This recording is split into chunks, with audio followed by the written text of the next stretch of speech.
I'm Bang. We are two kobolds that got swept along on adventures with a group of tall people. Well, to be fair, almost everyone's a tall people because we're pretty small kobolds. Indeed we are. Something happened on one of the adventures and we got separated. Wait.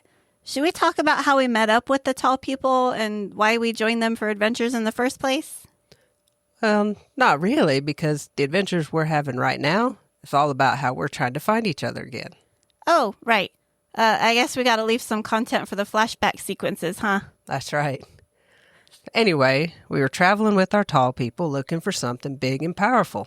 They're always looking for big and powerful things. Mm-hmm. We were crossing a really big bridge one day over in Grizzly Pass, and we got attacked. By bandits. Can you believe it? Our tall people are crazy powerful, and a group of bandits thought they can take them on? That's so dumb. Well, I mean, the bandits did manage to make the bridge collapse. Yeah, with me still on it. Iskra tried to save me by holding her long staff out for me to grab before I got swept away by the river, and I got it, but then there was a big crack, and the staff broke, and so then... Wait. We can't give too much away now. But I did panic when I saw you got swept away. My best friend and the only other kobold I knew that was brave enough to go adventuring, our friend Jack had to hold me back from jumping in after you. He said I'd be killed too. Well, in that case, I'm glad you didn't. But I'm not dead. I just need to find my way back to you and our tall people. Should be pretty easy, right? Well, see, I didn't think you were dead, and that's why I ended up leaving in the middle of the night to come look for you. So, oh, great. Yeah, that's where our adventures are really going to begin. Hello. Welcome to our new actual play D&D podcast, A Tale of Two Kobolds. I'm Jess. And I'm Fizzz. And before we dive into things, we wanted to talk a little bit about how this will work. We kind of tossed around several ideas, and because we've been wanting to make an actual play podcast for a long time. Yeah. And we landed on what we hope will be a fun way to tell the story of these two kobolds that got separated and are looking for each other. So what we're going to do is alternate between one of us GMing and the other one playing. So for instance, we're going to kick off with one character, Fizzz, for example, and I'm going to GM for the solo adventure, and Jess will play Fizzz. We're going to follow her story for a bit and then switch over to Bang's story, in which Jess will be the GM and I will play Bang. And these switches may happen after every episode, or there may be a couple episodes in a row where we follow one character. It just kind of depends on how the story plays out. So, we know eventually these two kobolds have to find each other. So who will be the GM then? We're still trying to figure that out. We've done some pretty complicated things as GMs before, so I'm sure we'll think of something. I'm sure we will. We're pretty creative and clever. I hope so. I like to think. Yeah. So in today's episode, we are going to start off with Fizz's adventure. So let's get to meet Fizz a little bit, and we'll meet Bang later.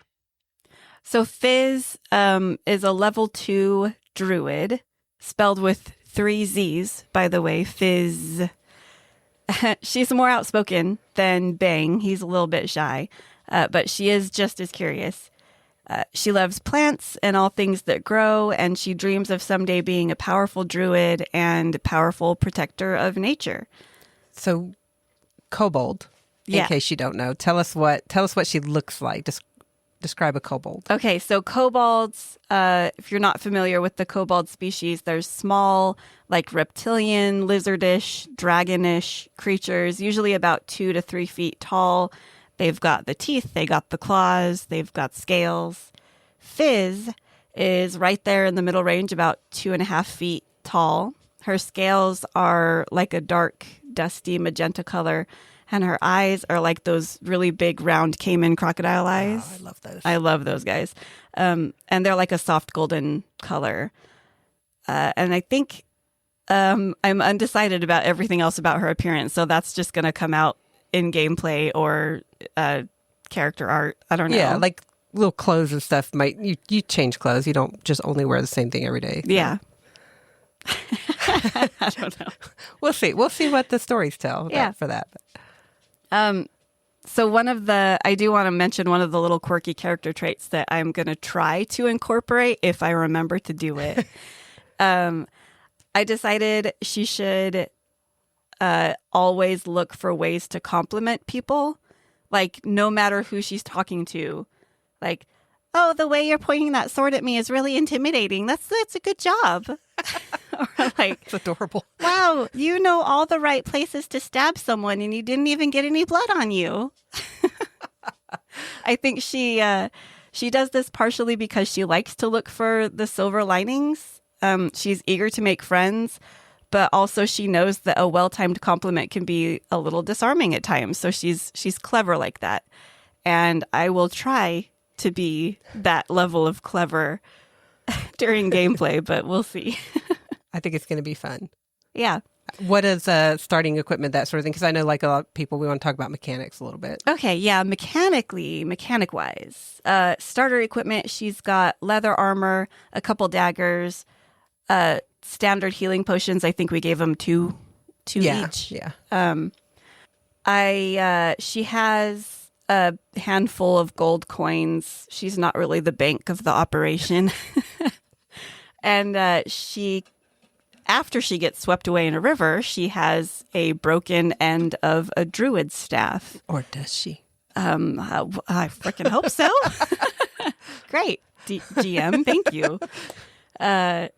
So she's got a handful of spells, but I don't feel like I need to go over all of those right now. I could just we'll see what comes that'll out in come game. out in game. Yeah, because druids have the ability to change their spells out each morning. So, so you're never going to be stuck with just one choice. Yeah, and I don't want to be like, so today Fizz chose these spells and list them all. And sorry if you like mechanics heavy audio. This is probably not the podcast for you. Yeah.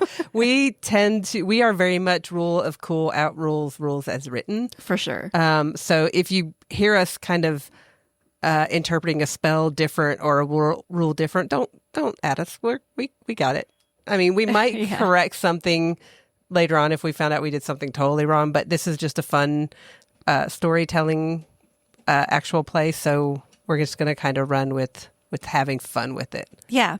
And as far as like actual stats go, we will be sharing character sheets for our patrons. Yeah. Yeah. You can become a paid patron by going to Nope. Okay. Become a paid patron, support the show by going to patreon.com/jessandhids, JESSANDHIDS. You also, as a patron, have the opportunity to help us make decisions on the storyline as we move forward, as well as maybe giving input on NPCs, locations, encounters. Do we throw a green dragon at level 2 Fizz, or or which direction should they go if they've reached a point where they're unsure? And Can we get a deck of many things? Should we get a deck of many things? Yeah, stuff like that. We actually did a session with our patrons this weekend and really got a lot of the world that we're going to take this adventure in kind of fleshed out. Yeah, we have a map drawn. Hids draws maps. I love drawing maps. Yeah. We also have a little bit of character art, which is something new that I'm getting into, which is really fun. It's exciting. So if you'd like to get in on the inside of stuff, it's patreon.com/jessandhids. You can support the show and you can help the show evolve, the story. You can help tell the story. Yeah. And we also have another podcast. Oh, yeah. Jess and Hids Make Words. No, it's Jess and Hids Make a Oh my gosh, no, it's Jess and Hids Make a Podcast. Sorry. It's been a long day. It has. This is going to be fun. I try to make words. I don't often succeed.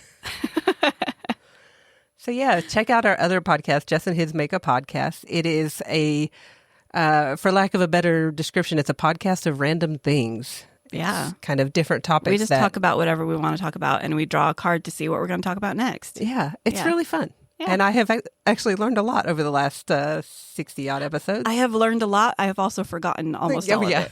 Totally. It's a good thing we have notes and episodes we can listen back on. All right. I think are you ready to get into this? Are you? I'm ready. I don't know if Fizz is ready, though. Okay, Fizz, you gotta get ready. You have been swept away Okay. in a river. Yeah. You have tumbled I'm tumbling. head over heels, gasping for am air. I falling in love? No, you're nearly drowning. Oh, And then everything goes dark. okay. And then I'm going to switch over to my other document. Okay. And switch over to DM mode. Yeah. The last thing you remember is drifting down the river. This tumbling river, getting knocked against rocks, getting pushed under in currents and eddies, and then darkness. And then you wake up. You're sore, you're battered, you're bruised, and your hands are tied. Oh, what? Oh, no. You kind of shake yourself awake a little bit, realizing your hands are tied. And as you take a look around, there's a few different things you notice right away. You're in a cage. Oh. It's a rough built cage of like sticks and kind of bamboo type things, just roped together. And the door is actually not locked. It's just tied together with some rope. Oh, I could chew those off. Okay, well, continue. Okay. Voice in my head. I like it. Yeah. A little distance away, you can see your belongings, a rough little pack, a cloak, and a piece of broken staff. Oh, good. They're sitting on a crate. And as you continue to look around, you see a lot of crates, and you don't see sky. You just see wooden floor, wooden walls, and a wooden ceiling above you. Okay. Do I see any living thing around me? Not at the moment. Roll a perception check for me. Oh, first roll. Hey, that's a dirty 20. Hey, all right. Okay, so I said you see your belongings in these crates, and as you're kind of trying to sit up a little bit and move around in this cage, you can see that just outside of the cage, there's a little tin plate. There's a piece of bread and wilted fruit on it, and there's a small cup of, it's water. It's not really the cleanest water, but it's water. You also get a feeling of movement, and then you can hear a soft creaking with the movement, and then you hear the soft lapping of water, and you realize that you are in a boat. I'm on a boat. Okay. Okay. I think, what do I smell? You smell kind of damp, kind of a dirty smell, a damp, rivery, watery smell. River water. Okay. There's also a little bit of, that 20 was a good roll. There's a little bit of a metallic tang to the air. It's just very faint. Okay. I'm not sure Fizz would know what to do with that information, but she does know she's not smelling salt. So she hasn't drifted all the way to the ocean, which is good because that's like a long ways away. A long way away. Okay. As you are sitting there kind of taking in your surroundings and coming to these conclusions, what would you like to do now? I think, are my hands bound by rope? It's rope. It's behind your back. Behind my back. Okay. I probably can't chew that off. Not unless you're very flexible. Yeah. I can't roll for flexibility. I don't know. No. Okay. I'm going to stand up. Okay. And I am going to try to chew the rope off of the cage. Okay. You can't stand, like you can stand up almost all the way. This cage was built for something, slightly bigger than yourself. So you do have a little room to move around. Go ahead. Chew the rope. Chew check. Roll a chew check. Roll check. to chew. Roll to chew. Do you have a bite? I don't Kobolds think have I a little do. bite attack. It's not showing up on my attack. Okay, well let's just do your unarmed strike. Okay. And we'll do like a D4 of piercing to see what. 18. 18. Okay, and roll the D4. Oh, gosh. 1. 1. All right, you start chewing, and this rope is pretty thick, and it's kind of been treated with like tar or something, so it's kind of gross to chew on. You think maybe that might be like some weatherproofing or something to kind of make it last longer. As you are chewing on this, you hear the sound of footsteps on coming down a staircase lower further down in this area of where you are. I think I'm gonna. Yeah, she's gonna call out. Hello? Huh, what's that? Hello? Oh, it's that little rat over there. All right. I'm not a rat. I'm a kobold. I know what you are. And as you are saying this, you hear these footsteps drawing closer, and Rats have fur. 2 goblins come towards you, and they're looking a little rough. They're one of them has a gold tooth, and they're like, "Oh, that's shiny." Shut up, you little lizard. I'm a kobold. I don't care what you are. You're captive, is what you are. Where? In the boat. Okay. I forgot to name the boat. All right. Okay. I'm captive in a nameless boat.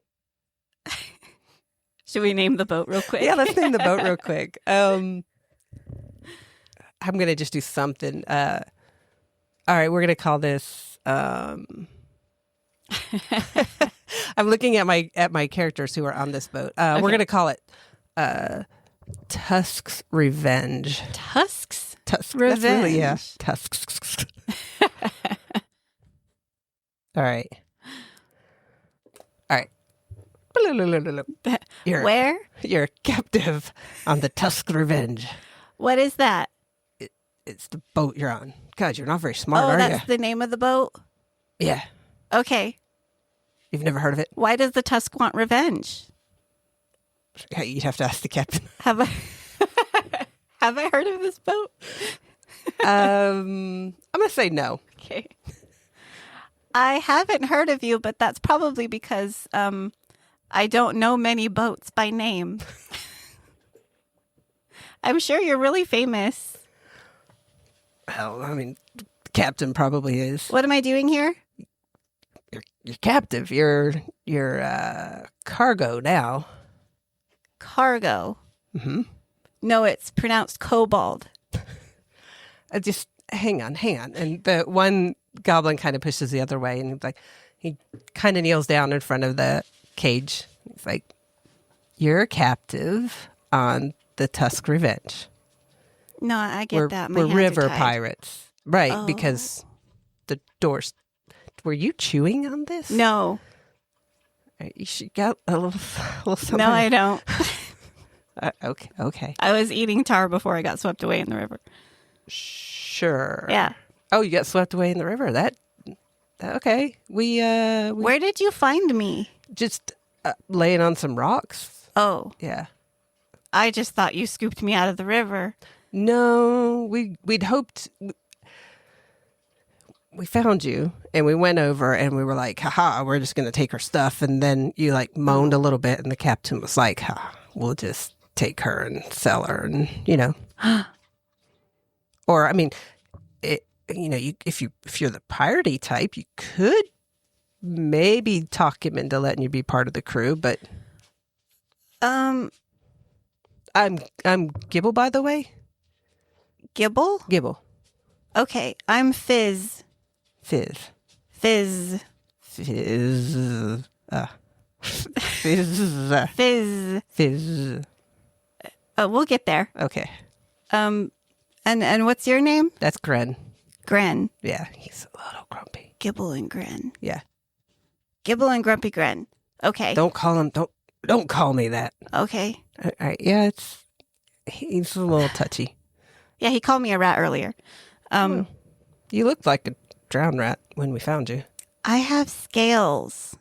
Anyway, okay. The captain I could be a pirate? Yeah. I need to get back to my friends.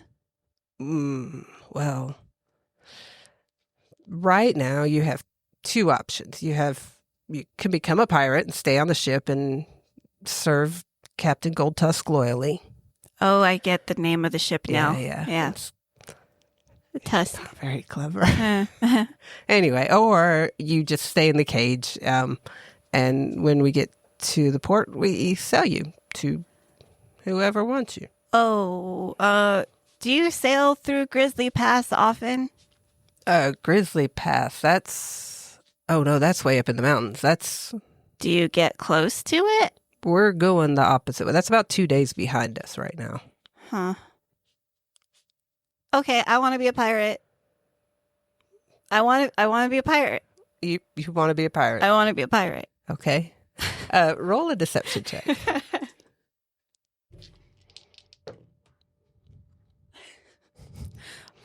5. Oh wait, no, I was going with the other dice.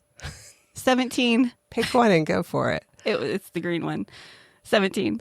Gren is not. He's like, you're just full of crap, and Gibble just like, see, I want to believe you, but I don't, because everybody says they want to be a pirate.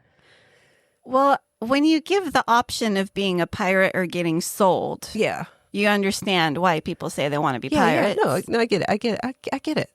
But see, it's not just like you just like, oh yeah, I'm going to be a pirate, and you're a pirate. You have to kind of prove yourself to the captain, and he's pretty demanding. Okay. So, are you? You're gonna try to run away, aren't you? I could see it. You're gonna try to run away. Well, maybe. We'll see. I don't know. I currently do not have a plan. Okay. Well, I think a good plan right now is just to stay where you are, stop chewing the ropes, and see what happens when we get to port. Well, can I talk to the captain before we get to port? I'll ask him. Gren, why don't you go? Why don't you go ask the captain? And Gren grumbles and stomps off. He stomps off. He goes upstairs, and Gibble leans forward, and he's like, "Look, I was where you were. I don't want to, do you want to get out of here? I mean, I think it's really wrong what we're doing, but Gren's my cousin. I couldn't leave him behind. And so now I'm just kind of a pirate on the river. Can I, what's this guy's vibe? Roll an insight check. Oh, I like this die. 19. He seems pretty genuine. His cousin Gren was very grumpy and seemed to really not give a crap either way.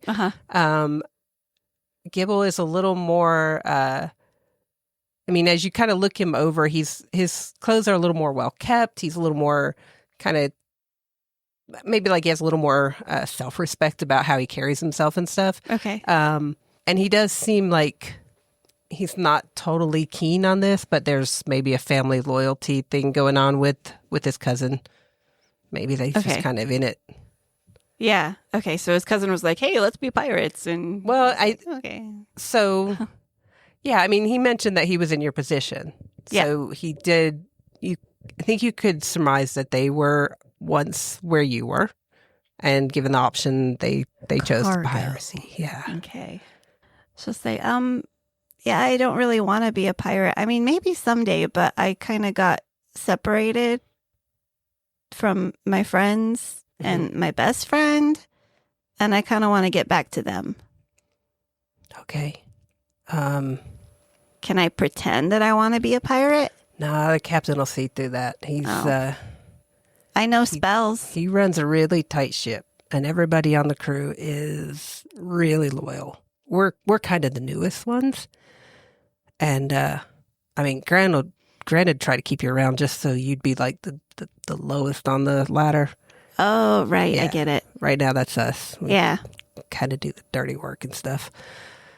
If I can we pretend to knock you out? You untie my hands. We don't have to pretend. I could try to actually do it. Well, I don't know that It's would weird go that well we're talking for about it though. Yeah, I don't know that it would go well for me. I mean, if you want to out of character, if you want to try something I know. just while I he's doing know. that, just let me know. I'll tell you. We're about to head into a quiet part of the river before we get to Copperpot. Do you know where that is? That's the lake. Dido? Is that I guess she would know. She would know, right? She would know where I think she would have general knowledge of the area. Where the Copper Bottom River flows, it starts high in the mountains and comes through Grizzly Pass, which is very rough and tumbling part of the river, and then it kind of opens out and becomes like a true river that can have boats and that sort of thing on it. Yeah. We're a long ways away from Grizzly Pass. Yeah, about 2 days at least. Okay. I'm really sore, but I would like to get off of the boat. Okay. Well, like I said, the river's slowing down just a bit, and we'll be kind of busy. We'll be kind of busy looking for, watching for sandbars and things. And you hear kind of a bell ringing. Yep, that's that. I gotta go. But just the river's slow. One side's the farmland and the other side's the forest. Which side? Port.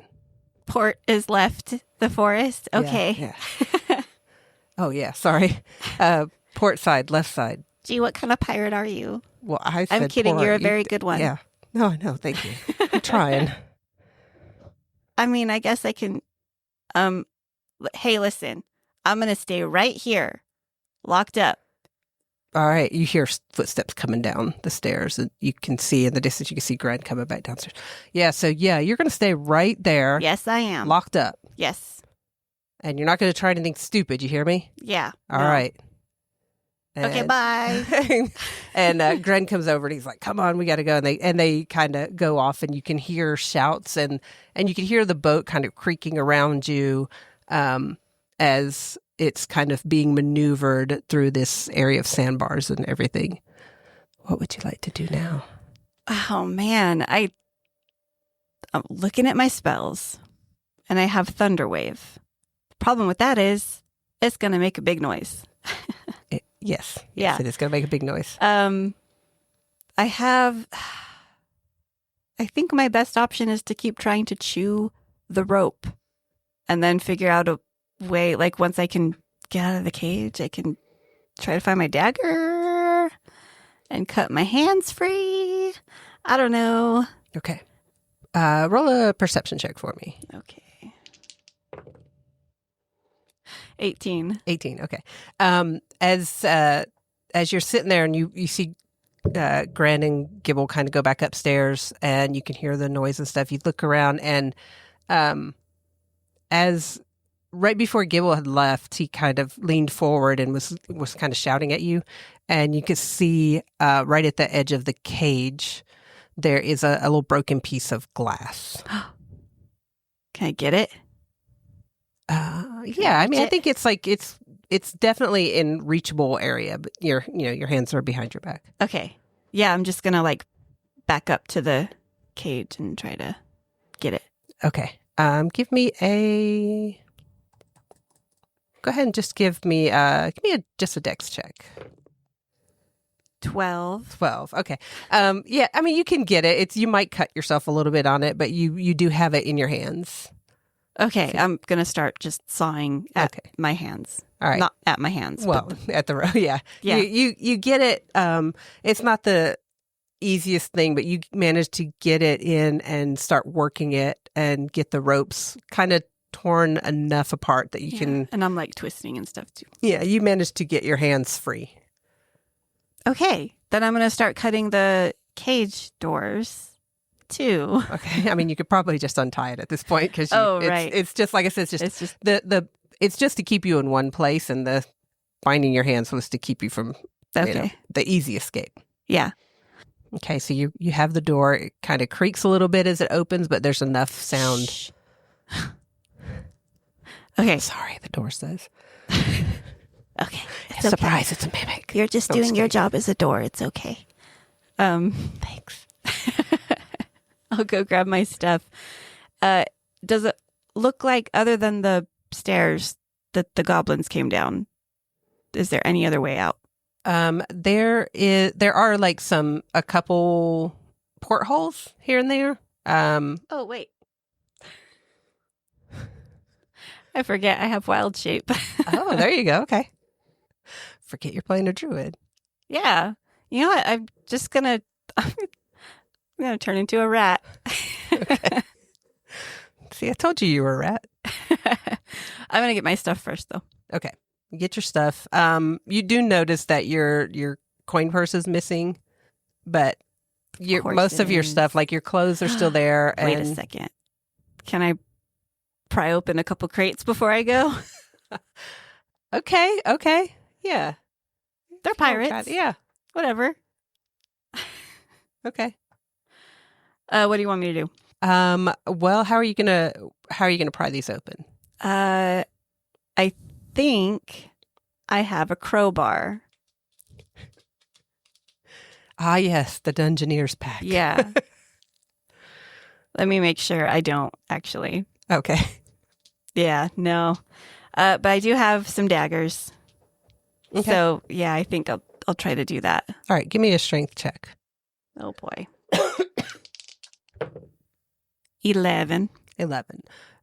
You find a crate nearby. It's a smaller crate, and it takes a little bit of work, but you are able to kind of creak open the lid a little bit. And most of what you see on the top is kind of just like straw and that sort of thing, kind of like used for packing. Okay. Yeah. You dig through and you find a couple of little small porcelain figurines, just kind of random little animals or something that like maybe they were meant to be sold. And then you find a couple little gold embossed plates. Ooh. Like, so it's like a porcelain plate, but it's got the gold overlay. So it looks like it should be solid gold, but it's not. So you can add those to your inventory. Two of each, we'll say. Okay. Cool. I'm gonna try one more crate. Okay. Not wanting to push my luck. Maybe it is push. Ooh, I got a crit. Oh, okay. You find another little crate and pop it open, and this one actually it's a smaller crate, and it's got a lot more stuffing. And as you kind of peel this stuff away, you find a carved jade like rod that's got kind of some different little animals kind of carved into it. It's pretty heavy, but it's only like about maybe like 7 or 8 inches long. Is it magical? Not that you can tell. I wouldn't be able to tell. Okay. But it definitely looks valuable. Yeah. All right. I will stash everything away in my little bag. Okay. And shift into a rat. Okay. With my wild shape. Squeak, squeak, squeaking. Squeak, squeaker. All right. Squeaking. What are you doing, little rat Fizz? Heading up the stairs. Oh, right upstairs. Okay. I mean, I'm a rat. Okay. Rats are on ships. You they usually don't go straight up into public view, but you run up the stairs, and this is your first light. It's very bright up here. It's like middle of the day. The sun is high in the sky. Okay. And you see the top of this ship is very busy. There are you can see kind of up near there's like a raised area on the deck. I'm not going to get into nautical terms because I don't know them all, but there's a raised area on the deck, and you can see this big hulking orc. He's got 2 giant scimitars on his back, a thick beard. He's got a patch over one eye, and one of his tusks is just completely capped in gold. And he's kind of there. Could have guessed that. Yeah. Oh, look, it must be Captain Gold Tusk. And you also see next to him he's kind of overseeing everything. And then you have next to him who's actually like kind of barking orders at the rest of the shipmates. This is a stocky, barrel-chested dwarf. And he's got just a glorious beard banded with gold and iron bands. He's got a big, hefty, square-headed hammer at his belt. And he's kind of barking orders you see Gren and Gibble, and then you also see two humans who are kind of running back and forth. One of them has long, lanky hair and a ponytail, and he's got a wicked scar across his cheek. And then the other one is more kind of broad shoulders, real muscular. He's got his hair's in thick braids, and he's kind of his chest is kind of covered in tattoos. And they are kind of going back and forth, kind of dropping things over the side of the boat and calling out measurements back to the dwarf, who is then kind of barking orders to turn and move the ship between the sandbars on this river, which you can now see is just kind of wide. And you are kind of moving through it slowly with the wind. There's a little bit of wind in the sails. Okay. Ow. I have a cat. We have cats. The ship cat has taken notice of you. Oh, no. And it is now kind of creeping towards you. Yeah, that just happened. I think I'm just going to run and jump over the side of the boat. Okay. I'm going to say, give me a dexterity saving throw as you take off. Which side of the boat are you going to? Forest side. Forest side. Okay, forest side. You take off, and the cat is after you. 21. 21. Well, they rolled lower than that. So the cat swipes at you and just barely catches your tail. But you manage to leap between the railings of the ship and sail into the water. And the last thing you hear is the cat behind you, disappointed that it lost its meal. You are now in the river. Swimming. Give me an athletics check. The current here is not very strong, but you are a rat. Yes. Athletics is not my strong suit. I got a 9. A 9. You hit the water kind of almost belly flopping. You hit it pretty hard, and it kind of knocks the wind out of you. But so you spend a little bit of time. Mostly right now, you're just kind of fighting to not get pulled into the current that the boat itself is creating as it moves along. Yeah. So you get a little tumbled around in the water a bit, but manage to come up kind of choking and gasping. Okay. Like that. Exactly. Thanks for doing my sound effects for me. I live to serve. So you manage, and you're above the water, kind of treading water a little bit, getting air back in your lungs, and the boat's pulling away, and the cat's just glaring at you from the railing. But no one else has seemed to notice the rat that jumped overboard. Good. So give me another athletics. Give me 3 athletics roll. Let's see how you can get to shore. 18. Oh, sorry. Talking to the microphone. 18, 13, and 12. And 12. That fits. You get your air and you start swimming away, and it takes a little bit longer than you had expected in rat form. You just got little tiny strokes.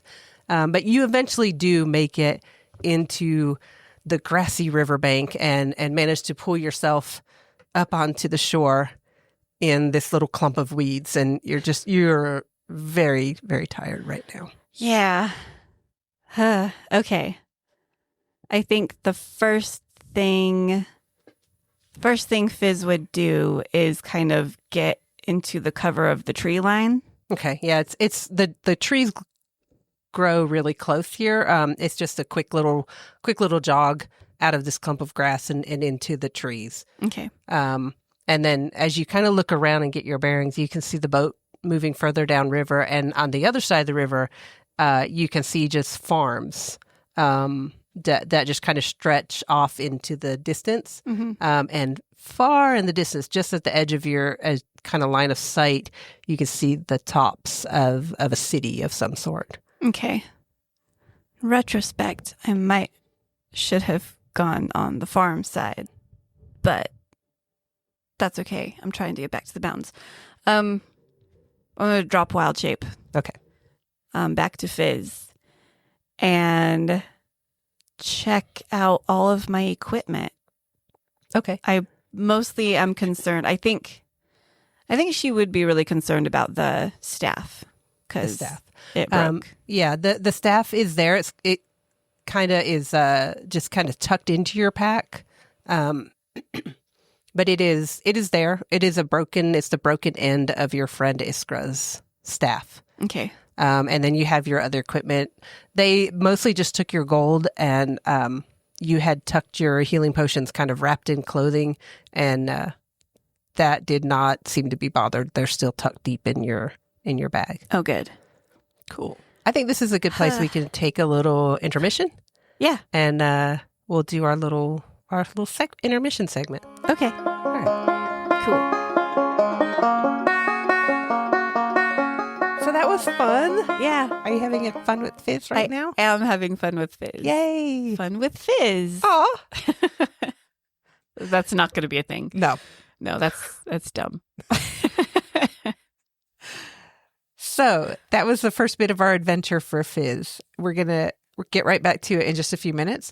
But right now we're introducing this new kind of segment intermission thing. So along with the actual play podcast, we've always wanted to do short little segments on like tips and tricks that we've learned over the past like 8 or 9 years of playing D&D and other role-playing games. We've both been players and GMs throughout those years, and we've helped a lot of new players learn the games and enjoy like the storytelling aspect of RPGs. So we both have learned like little tips and tricks, and we've had a lot of fun with it, and we wanted to kind of do, like we talked about doing YouTube videos or maybe one day TikTok. I don't know. Maybe. I don't know. I'm terrified We by keep TikTok. saying we're going to do it in our other podcast, and we just have not. We never do. But we have this podcast, which is, RPG oriented, obviously. So it seemed like the perfect place to put these little segments. So for this first episode and introduction for this, we're going to kind of focus on the sort of cozy mechanics that we're going to use in this podcast specifically, because it's just the two of us, one GM, one player. We don't want to like spend the entire time just rolling dice, and or looking up rules. Yeah. Or any of our patrons right now that have played games with us, we're loosey goosey on the rules. Oh yeah. We are like, does that make sense? Does it sound cool? Is it going to be fun? Let's do it. Okay, so the rules say you have to do it this way, but this way's more fun. Yeah. So we're going to do that, and that's what we're going to do kind of in this podcast with our characters here. Is just kind of get creative and have fun with it. Yeah. So like we all love rolling dice. We both recently purchased like character specific dice sets for Fizz. I just threw my D20 on the ground. Oh, That's not great. I'm going to need that in a minute. Okay, but we for Fizz and Bang, we like to buy dice sets that match the characters that we play, which, we're not the only ones, but we may have, it's I know. We have I'm just acknowledging that we're therefore weird. We have a lot of dice. Yes. So like we like rolling dice, but we don't necessarily feel the need to roll for every single little thing. We're doing a lot of like common sense commentary and descriptions. So like, for example, when Fizz woke up in the cage in the hold of the ship, The Tusk's Revenge. There were a lot of things that she could like easily notice about her surroundings just by looking around. Like there's like no perception check needed just to look and use your eyes. Yeah, and right? she's a new adventurer, but she has been adventuring a bit, so she's already starting to get that kind of situational awareness, you know, staying safe, just traveling around. So she's, she wakes up, her hands are tied, she's going to look around and be like, oh, crap, where am I? Yeah. There's no reason to roll a perception check just to get that information. Yeah. Unless there was something more specific that Fizz would have looked for, or, if she wanted to try to see if she could figure anything else out, then maybe a roll would have been called for. Mm-hmm. But to get just to gain that deeper, like, okay, initial view is this. What can I find in my situation to help me escape? Yeah. And I think like Fizz just like, I'm going to chew the ropes. Yeah. Which is a good attempt. Listen, I got teeth. I know you do. It's kind of crazy. Never really played a character that would be like, I got teeth. I'm like, no. It was perfect. So the thing that helps knowing what your characters are seeing as the GM is obviously knowing where they're at. In your GM prep part, just like, okay, they're going to be in this room. What's in this room? And just really know, like, I have a mental picture of the ship in my head. I know what it looks like, in the cargo hold, in the galley.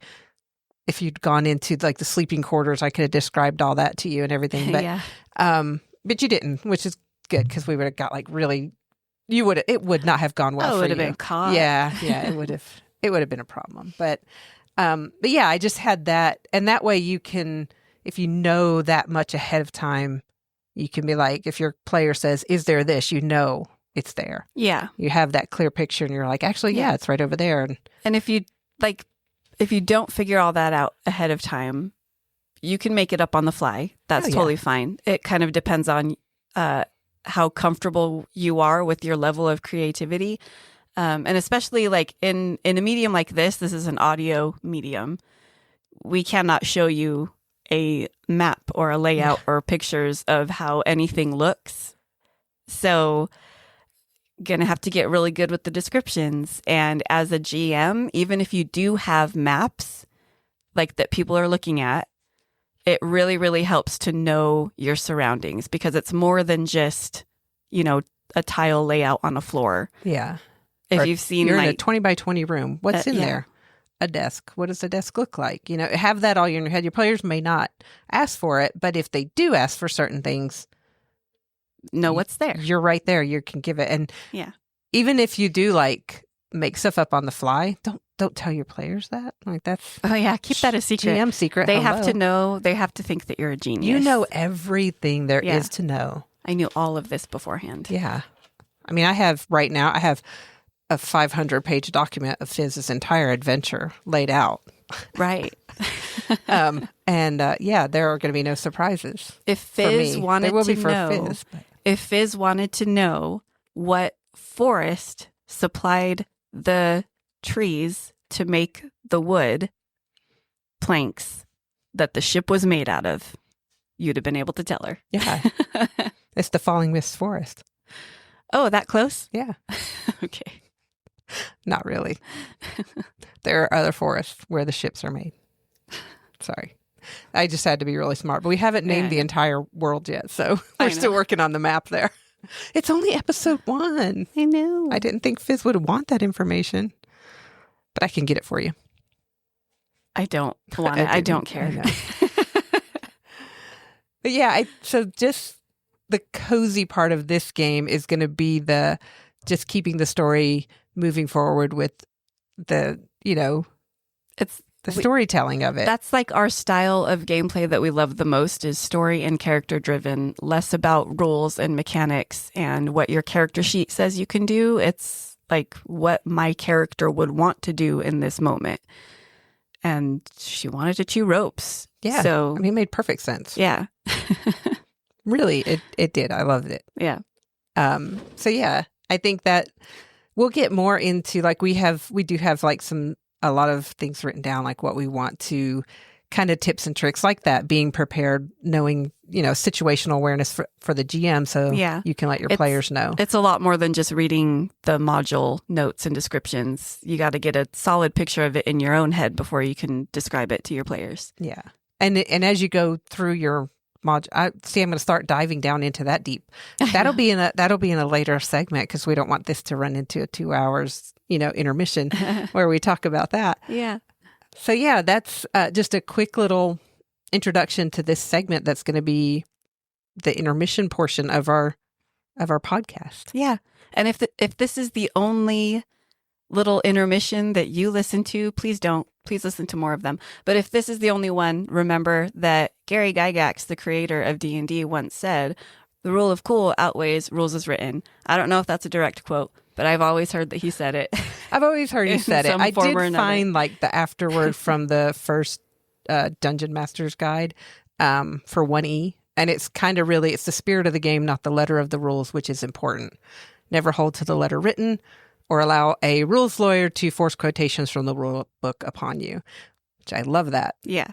Because sometimes the rules are there to give structure to this game. So turn order and stuff like that can be not utter chaos. Yeah. And there are rules of magic, and there are just general rules of day-to-day life for us as humans on planet Earth, so that's kind of what these are there for. But it's also a fantasy game. It's a make-believe, and you have magic, and you can do things. You can recover from a battle with a night's sleep, and you can make gold just by wandering around finding things. It's great. Yeah. So bogging down in the minutia of the rules is it's too much like real life. Don't want to do it. Yeah, that's not our gameplay style. I know a lot of people have like that kind of gameplay. So if that's what you do, then you do you. Yeah. It's cool. Some 100%. people are rules lovers. No, what's something funny to say there? I can't think of anything. They just really love the rules. They like a structure. They really like having a straightforward structure. Yeah. A lot of people like getting bogged down in rules, but I don't. Yeah. That's not my which style. is good. We just like playing. We're like, it sounds like a cool idea. So, and we've ran some campaigns for our patrons and kind of really encouraged that, and have gotten some super memorable moments. That are just hilarious. Like when the monk ran up the wall and dropped down on top of somebody or something. I don't know. It was crazy. It was they could do damage like that. Yeah, you can do bludgeoning damage by falling on someone, and it was great. And monks can run up walls. I know, so. which is really cool. Yeah, wish I could do that. Ninja. But yeah, it's it's a really cool thing to be DMing a game and seeing somebody look up from their character sheet and say, "Can I do this? I don't know if this is something that I can do, but here's what I want to do." Mm-hmm. And that's awesome. Yeah. That's my favorite thing. Yeah. Because then they are all in on their character, and they're in the world. Yeah.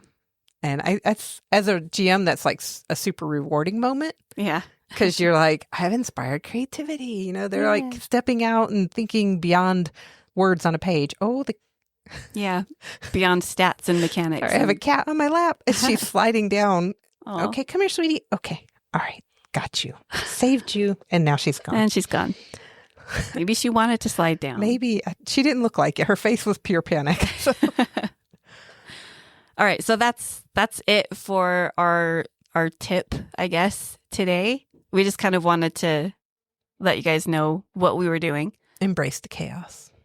Yeah. What? Embrace the chaos. Step out of the rule box. Just have fun with it. That's my GM tip for the day. Yeah. Step out of the rule box, whatever that means. All right. We're going to see what the second half happens to Fizz here. Well, no. First, I want to tell everybody where to find us. Yeah. If you want to support our podcast, that would be awesome. You can find us at patreon.com/JessandHids, JESSANDHIDS. We have a super active Discord server with public channels as well as patron-only channels. Patrons get to like Hid said earlier, they've been getting to help us craft the world that Fizz and Bang are exploring. And it's been a lot of fun. So much fun. And we also have a rotating schedule of TTRPGs that we play with our patrons, not just D&D. All kinds of fun games. Yeah. Including some Jess and Hid's original games that we have created, some D6 games. Well, like 2 of them that we've created so far. You can also find us on the social medias, Instagram, Facebook, and Threads. Maybe eventually TikTok. I don't know. Maybe. You could just search for Jess and Hids and you'll find all the links. You can also find all of the important links on our website and some possible merch coming in the future. JessandHids.com. And be sure to check out our other podcast, Jess and Hids Make a Podcast. Yeah. Now, It's a lot of fun. It's so much fun. Okay, back to the adventure. That was not Fizz's voice. No, it was not. It was one of the ones you tried out. I know. Let's get back to it. Okay. So we're back with Fizz on the edge of the forest. And the river. And the river. Between the forest and the river. You've climbed up on the bank. You've shifted back out of your rat form. Yeah. This area is, there's like a little grassy bank, and then the trees kind of press right up against it. And then across the river, you can see the edges of farmland and some more trees, and further in the distance, there are houses and things kind of, but in far enough away That's where the people are. I like plants better. Yeah. I mean, don't we all? So you are very tired. I will say even slightly exhausted. So I'm going to give you 1 level of exhaustion. Okay. What does that mean? That means I believe you have wait, I found it. Disadvantage on ability checks. Not the new rules. Hang on. Oh, I haven't looked at the new rules. 1 level is a -2 to all D20 tests and -5 feet to my speed. The legacy version is disadvantage on ability checks. So what are we doing? What do you want to play with? I like don't just care. disadvantage. Okay. We'll go with that. Yeah, let's go with that. Legacy version. Okay, we're going to go legacy rules here. I like it. And for those who don't know, there are 6 levels of exhaustion. Level 6 is you die. You're so exhausted that you die. You just die dead. Yeah. But yeah, we don't really use it a whole lot in our games. No, every once in a while. But I think people are pretty on point about taking rests and that sort of thing. Yeah, I don't think I've ever gone beyond like 3 levels of exhaustion in a game. And that was like, there was a mechanic written in that particular module that we were playing about exhaustion. I don't know. I don't remember what was happening. Anyway, we're on the riverside and you're really tired because you've had a rough bit of time. You're not really sure actually how much time has passed because you were unconscious for a portion of it. But the goblin on the boat did say that... Wait. Oh, sorry. I was unconscious on the boat. Yes. Got it. After falling in the river. Yes. Yes. And being scooped up or found by the pirates. Uh-huh. Anyway, but the goblin did say that you were about 2 days away from Grizzly Pass, or at least the path that led up into that area and into the mountains. Okay. And Grizzly Pass is, that's where my tall people were. Yes. Okay. Yep. So you're on this riverbank now, and it is, like I said, the grass is kind of overhanging the river, and there's a little bit of open space, but then it goes right into the forest. And this is, there are willow trees kind of with their branches in some areas kind of dipping into the water. There's oak trees and just a different variety of trees kind of making up this forest as you kind of look around and get your bearings here. What would you like to do? Probably, what time of day is it? It's about midday. Find some food. Okay. And find somewhere to, I don't know, if I'm feeling tired, I probably don't want to travel too much, but since it's only midday, I could probably at least walk a little bit more Okay. toward where I believe Grizzly Peak to be, or Grizzly Pass. Grizzly Pass. Okay. Go ahead and roll a survival check No. Okay. at disadvantage because you're tired. Oh, yeah. 17. 17. Ooh, nice. Okay. You take a minute to kind of get your bearings. You know which way the river's flowing, and you don't want to follow the river. So you start moving up along the riverbank, and eventually the trees get kind of close to the edge, and you make your way a little ways into the forest, kind of following a little bit of a game trail along the river here. Mm-hmm. And you can find some little bushes with berries and that sort of thing kind of growing in this area as well. I will pick some and eat some. And then you died. They were poisonous. No. You were able to find find some little fruit berries. Like, I'm not going to. Little fruit berries. Little fruit berries. That's a thing that exists in this world. Fruit berries. And you find this and you have a nice little snack. And you can continue moving upriver through the trees. And sometimes you get kind of a little bit further away, but the river's kind of always within view. Yeah. Through the trees. Yeah, I stick to the river because I know that's, where I came from. That's where you came from. That's where you need to go. And then you continue onward for a few hours, and eventually it starts to get, the sun starts setting and starts to get a little dark. Okay. So I'm all alone. I would like to find somewhere safe to possibly get some sleep. What would you be looking for? Somewhere safe. I mean, do you want to climb a tree safe? Do you Jess want to look is for not a survivalist. cave? Do you want to listen? Jess is not a survivalist. Okay, I don't know. But the Fizz. What would a kobold look for? Probably a cave. Okay. I don't know, man. We'll say you look for a little cave. That makes sense. Yeah. Go ahead and give me investigation or nature, your choice. Nature's a whole lot better. Okay. 18. 18? Okay. Yeah, you start looking around and you don't find really a cave, but you find this giant willow tree that's set back a little bit, not far from the river, but a little ways back. And the way that it has kind of leaned forward, maybe in a storm or just a softening of the ground, there is kind of a sunken area between its roots that you can kind of climb in and get a nice little. It's not super deep, but it's enough that if there were some weather or whatever, or if somebody were just happening to passing by, you could kind of tuck yourself in there and have a cozy little dry spot for the night. Cool. Okay. And that's what I do. And you get a relatively peaceful night's sleep. Relatively peaceful. Well, there's probably some dreams. Go ahead and roll it. Roll. Okay, do you have percentile dice? Oh, I a do. D100 or yeah. 51.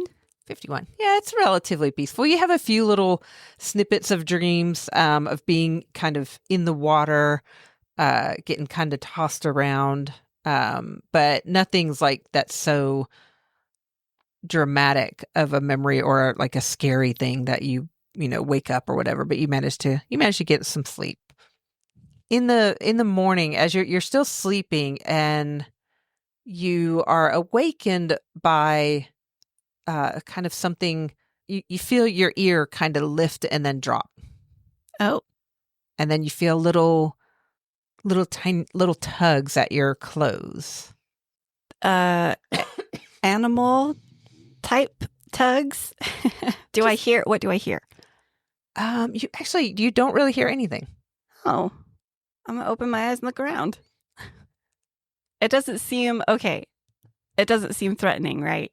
No, it's just like if something were just kind of like. Okay, so I think Fizz would be used to roughing it outdoors, and she is all druid and loves animals. So she's like, oh, what little animal is messing with me right now? So yeah, I don't think she's freaking out. She's just gonna open her eyes and be like, "Hey." When you open What's your going eyes, you don't immediately see anything. You're kind of tucked in the roots of this willow tree, and there are some long, like the long, wispy branches kind of blowing. It almost seems like maybe somehow the branches were kind of blowing into your little cave here in the roots. Oh, it was just the little willows. Roll roll perception check for me. And you had a long rest, so you are good with the exhaustion that's gone. Okay. You feel quite refreshed. 19.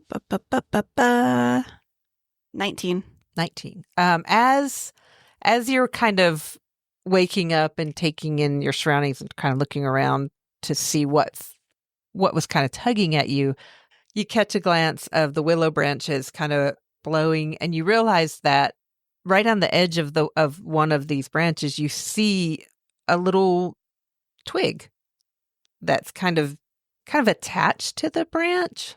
Like, you know how the willow branches have that long, slender, and then there's all the leaves are on it. Uh-huh. This is actually a twig that's attached to that. Is it a little stick bug? Kind of like that, but it's not a bug. It's just, it literally looks like maybe a 3 or 4 inch long twig that's attached to that willow branch. Okay. Is that unusual? I mean, yeah, that would be, willow. I think that would be unusual for you to notice. Okay. That's not something you normally see on willow. That's weird. Hey, were you I gotta get my Fizz voice. Were you poking me? That's not my Fizz voice. It'll take a bit. Go ahead. We can run through this a little bit. Were you poking me? The branch kind of moves and the little twig drops to the ground. Whoa. So you weren't attached. Can I get a closer look? Yeah. Okay. Fizz is going to walk up. Well, actually, you know what she's going to do? She's going to belly crawl. Okay. Toward the little twig. Okay.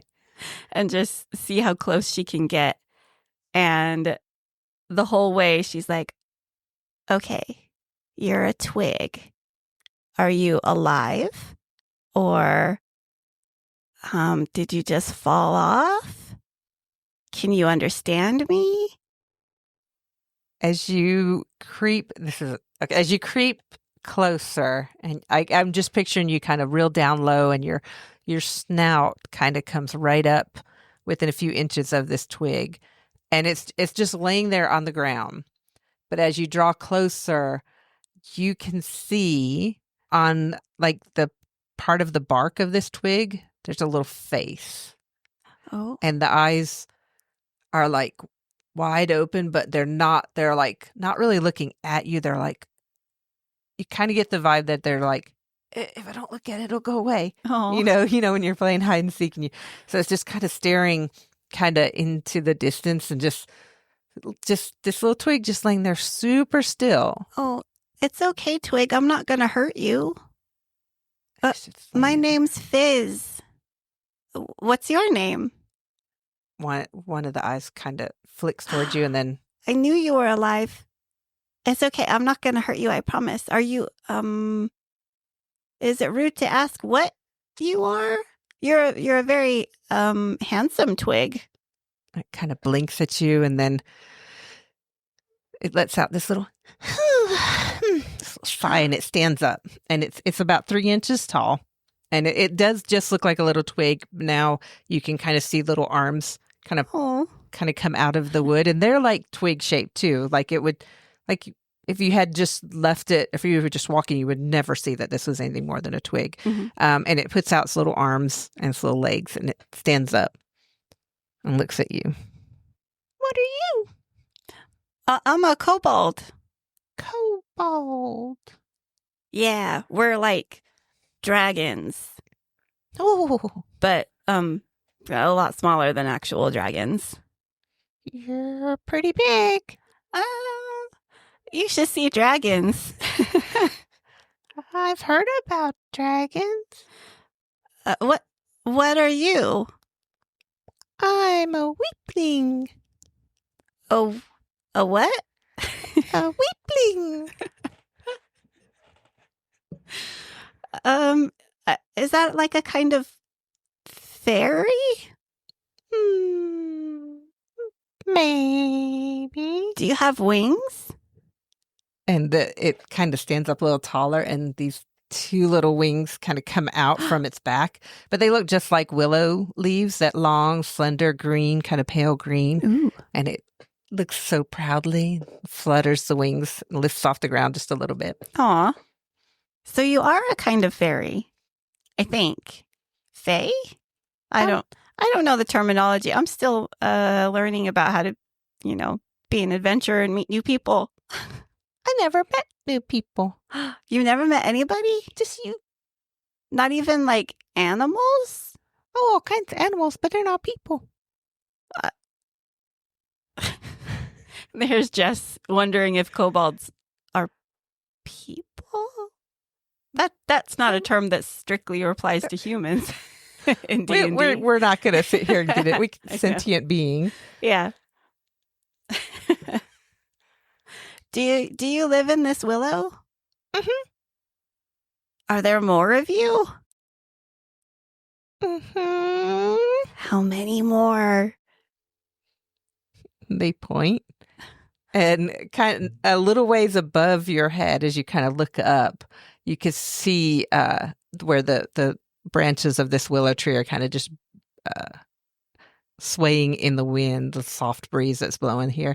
Now that you kind of know what you're looking for, you can see like 10 or 15 of these little twigs just kind of there. And as you look up and kind of look right at them, they all kind of freeze. And a few of them like dart away on their little leaf wings. And then, but a few more kind of come down their little branches and then drop to the ground and walk over. And they're all kind of clustered together next to, or kind of behind the little weepling that you're talking to. Oh, hello, little weeplings. Some of them kind of duck behind. And I'm sorry, I didn't mean to scare you. Really big. Sorry, I can lay down on my belly again. Would that help? You're still really big, but yeah. Okay. So Fizzz will get down on her belly, maybe a proper little chin up on her elbows or something. Oh, that's adorable. So yeah, you kind of get down there and prop your chin on your elbows, and you're looking at these little, and there's like 5 or 6 of them now, and they're just kind of they're all kind of hiding behind this one that you initially started talking to and kind of peeking out around each other. And the original one is just kind of, where are you from? I'm from a place a long ways away and sort of across an ocean. It's in an island. They're all just like, it's really, really far away. At you. There's like volcanoes and a lot of jungle on the island. Utter confusion on their little bark faces. I'm not from here. No, we probably would have seen you before if you were from here, because this is our tree. So not many people come through here? No. Huh. Well, I got separated from my tall people and my other kobold friend. His name's Bang. Bang. Yes. Fizz. Fizz. Fizz. That's close. That's a good job. It's closer than a lot of people get to pronouncing my name the right way. Do you know where Grizzly Pass is? Just confusion. Confusion. They're just like staring at you, trying to figure out what half the words you've said have meant. Okay. Well, thank you for letting me sleep under your willow tree. I felt really safe. The willow tree's very safe. Yeah. That's where we stay. It keeps us safe. And sometimes we visit other trees. Are you from a tree?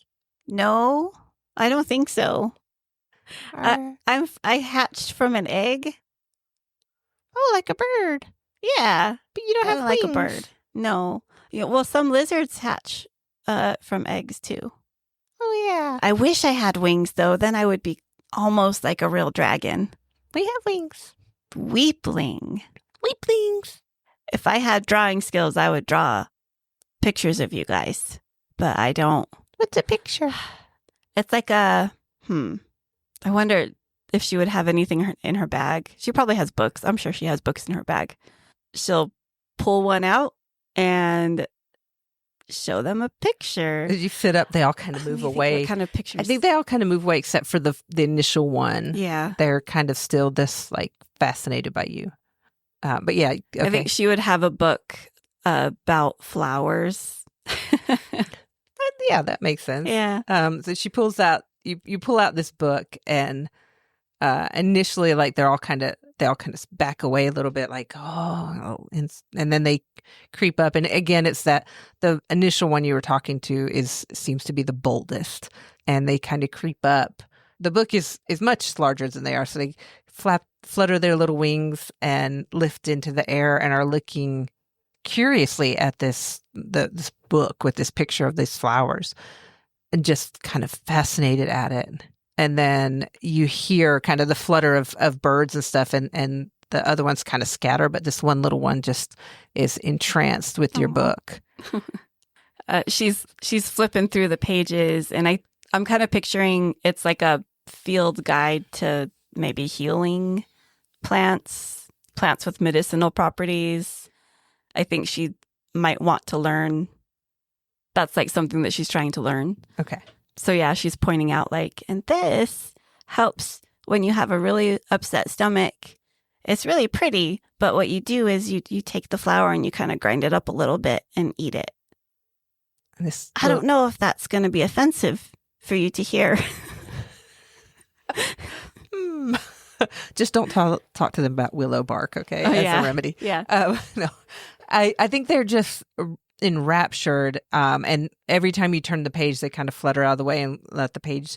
And then a few times that they get excited when they see certain flowers, and then they once or twice kind of dart away and come back with a little piece of something and lay it in the book, and it's like it's a leaf that this drawn in the book, or a little bit of a flower that they found that matches what's in the book.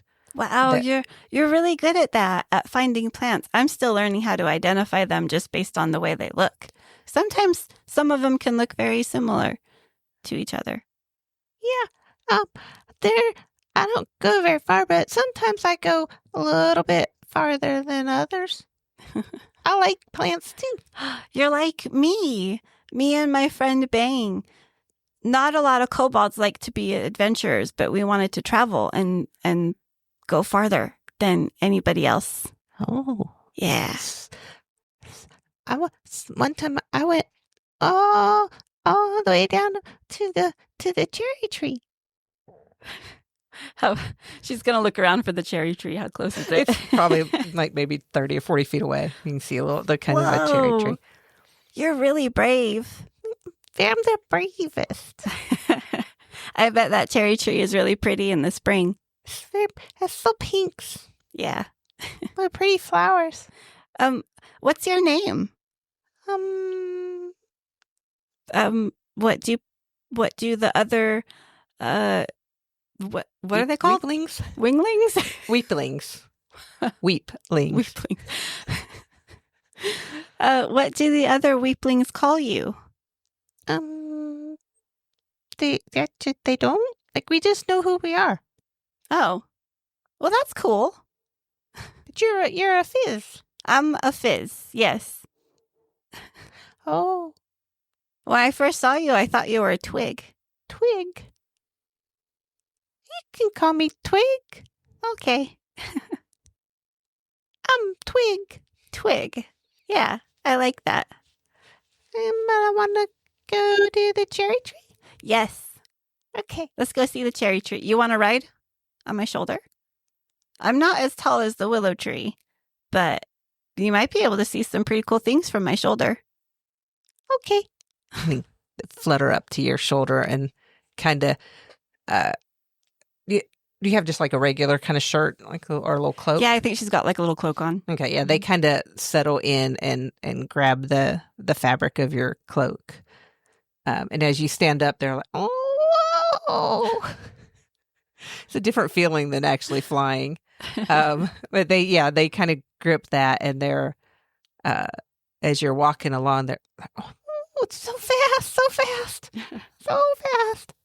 Wait, how fast? How fast can weeplings fly? They're just little things. They just flitter around.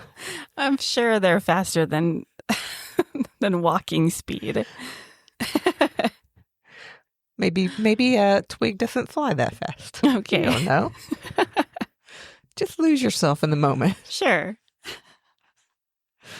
So you walk all the way over to the cherry tree, about 20 or 30 feet away, and little Twig is there, and they're just kind of chattering the whole time. Oh, and there's a little daisy, and there's an oak tree, and then here's the cherry tree.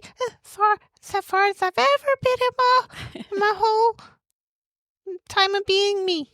Hey, Twig. Yeah. Do you want to go even farther than the cherry tree?